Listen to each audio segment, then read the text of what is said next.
Hello guys, मैं आपकी राधिका। हमारे यूट्यूब चैनल पे आपका स्वागत है। आप लोगों के लिए प्यारे प्यारा से माता जी का गीत लाई हूँ, आप लोग सुनिए, बताइएगा कैसा लगा।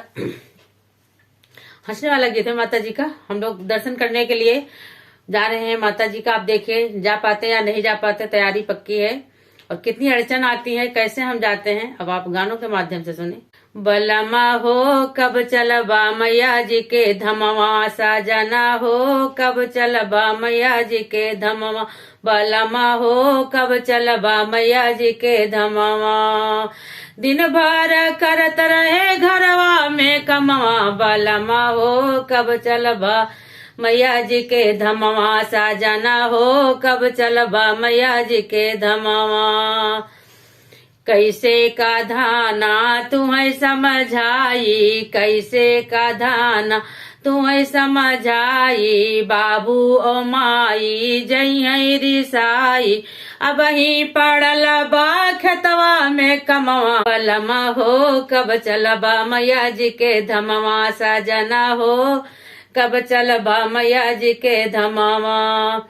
माई तो अपना ललना खेलई है, माई तो अपना ललना खेलई है, बाबू जे अपना बाहरा बैठी है, बाबू जे अपना बाहरा बैठी है। आग लगई बजर पर खेतवा कई कमवा, बलमा हो कब चलबा मैया जी के धमवा, सजना हो कब चलबा मैया जी के धमवा। दिन भर करत रहे घरवा कई कमवा, बलमा हो कब चलबा मैया जी के धमवा, सजना हो कब चलबा मैया जी के धमवा।